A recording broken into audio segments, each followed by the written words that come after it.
Hold on. Here's the notes. There's the notes. What should have been done with the script? Don't say that word. I used to have to threaten to fine people in OVW or in Ring of Honor when they would use the word script.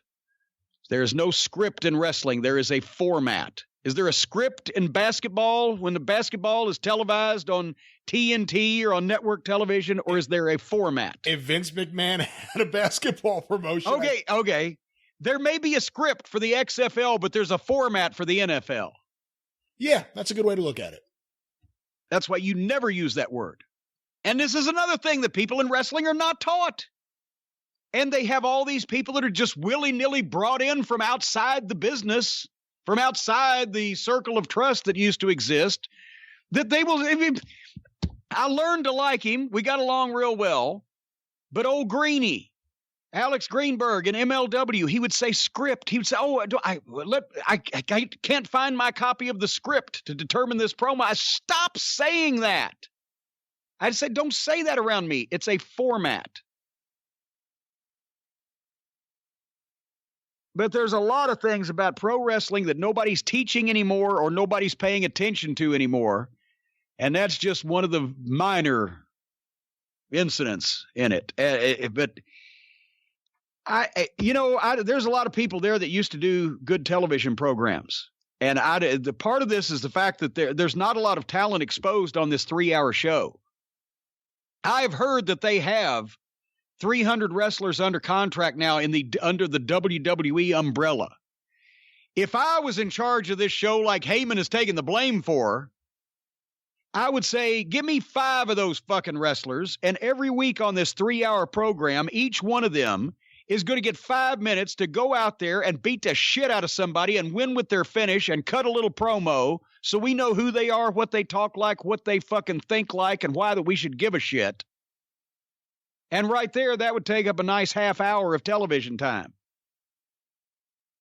And then I would do that for about 15 weeks in a row, and then whoever was getting over the best, I'd put them against somebody that was allegedly already over and have them do something important. It wouldn't... They say, well, it's hard to write 3 hours of television. It's hard to write 3 hours of television like this. I couldn't do that if I tried. Ring of Honor TVs, Smoky Mountain Wrestling TVs, OVW TVs, any TV that I've ever had the power to format and to post-produce, we would take 10 or 15 seconds out of entrances if we could tighten the show up. There had to be something going on at all times that was productive to what we were trying to do. I'm not saying meaningless moves one right after another in the matches, but matches that were kept moving and not go all day, but that made a point and that got somebody over, promos that pointed to something, pre-tapes to bring people up on what happened last week, or announcements about what's going to go on at the big event. And when you had an hour show, we did 2-hour specials in OVW, I still had to shoehorn this thing in. Because everybody, and that's not saying you need to rush shit either. To properly do some things, if the heel is out there assing off, sometimes you have to let it get old with the people. Just when it starts getting old is when they want it interrupted the most. And it gets the biggest pop when the babyface comes out and fucking foils shit. So sometimes you have to let shit get a little old, but it's for the greater good of the thing, but not to this extent. Television time is important. We were always told from the time I got on television in fucking Memphis, much less than later on TBS, where Dusty would be saying, okay, everybody, you got a minute of national TV. How much you think a minute of national TV time costs? You going to buy that for yourself? Well, we're giving it to you. Or we're giving you 6 minutes. Or we're giving you 9 minutes. Or we're giving you 4 minutes. Use that time. Get yourself and your fucking issue over. Make people know who you are. Make an impact. Do something or say something they'll remember. And it was on us to do that. Maybe it ought to be on these guys. Maybe there'd be more interesting shit going on. If instead of saying, here's what you ought to say and here's what you ought to do, And here's how long your match is going to go, but most people aren't going to see any of it because we're all going to be in commercial breaks because we don't give a fuck about the matches. They ought to say, you got 6 minutes of national TV time. You know how much that costs? Go out and get the fuck over. You'd see some interesting fucking things then. If you further said, here's this fucking guy. We don't care if you beat the shit out of him or not. Apologize beforehand. Go out and get over. Make them remember you. If you don't do that, after the next 2 or 3 weeks, we're going to find somebody else and put them in your spot. That's how you get people to get over. Fuck. I mean, I've sat there and with a fraction of the budget and a fraction of the talent roster and had to find individual lines in interviews to save 7 seconds so we could make the show come out right and get everything in it that we needed to get in. I used to like to do short segments, 2 or 3 minutes, like a inside Ring of Honor package where Kevin Kelly would pitch to a few interview clips and some announcements. It's a segment. It sells your upcoming shit, but it goes by briefly because then when you've had a short segment that's 3 minutes, then you've got an extra 3 minutes or so that you can tack on to a 6-minute segment later on. Now you've got 9 minutes. You don't need to go to the commercial break in the middle of the match and break the shit up because you need to go out there and do everything in 9 minutes and scorch the fucking earth. The first Rock and Roll Midnight Express match on TV was 6 minutes in Mid-South Wrestling. And we gave them just enough so that they knew they wanted to see more.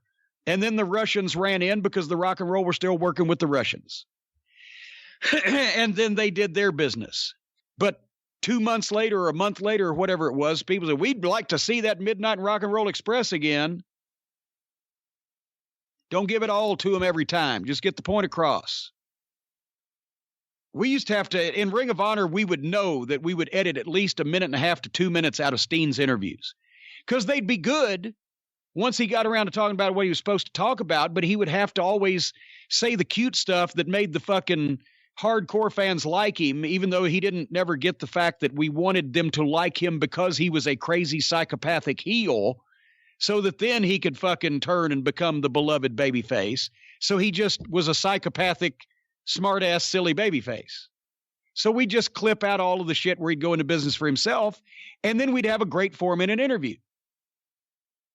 But they can't clip anything out of this show because it's fucking live.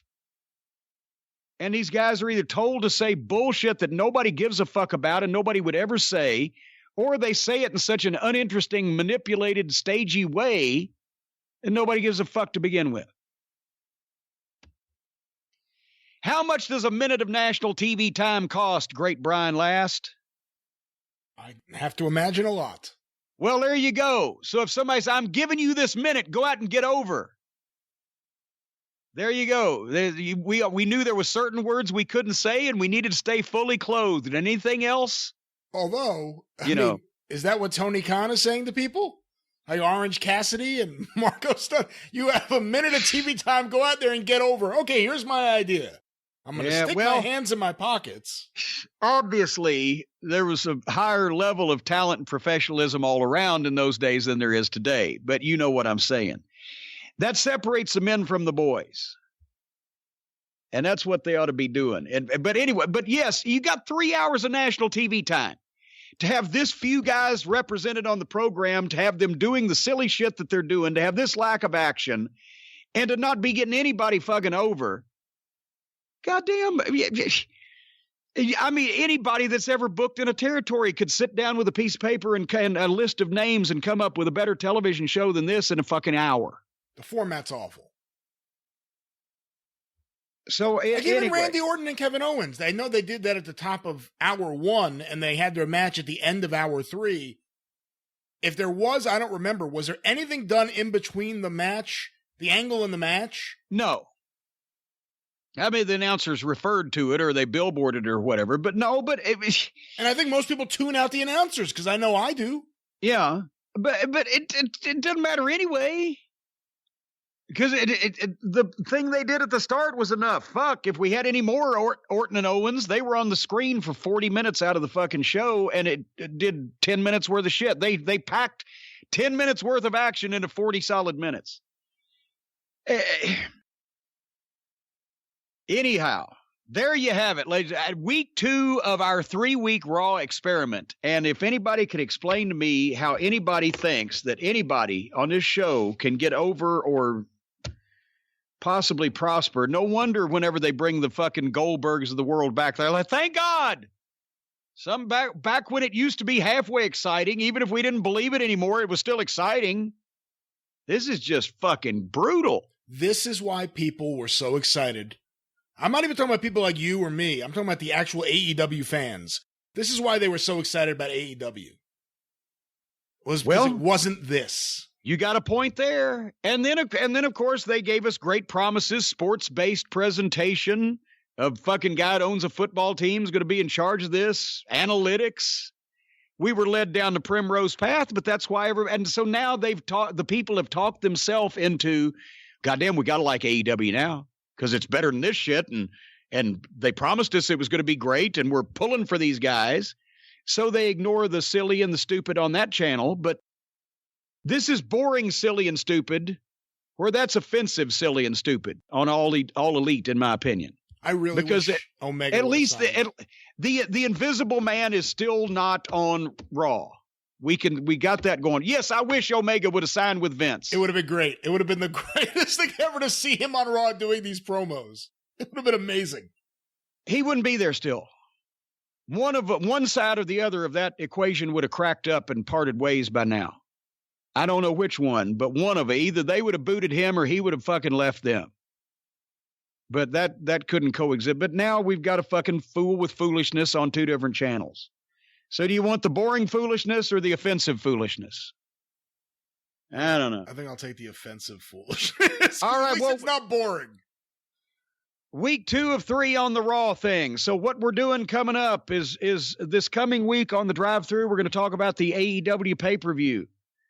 And then next week on the Experience, we're going to talk about the Wednesday night fiascos and our final chance for Raw. If Raw suddenly nips up, maybe there's hope, but I wouldn't, as they used to say, if I was Raw, I wouldn't start reading any continued stories because its time is near. When is the Elimination Chamber? I know they just had the contract signing for the women. Is that on the Saudi Arabian show or is that a different show? Who knows? I don't care. I don't care.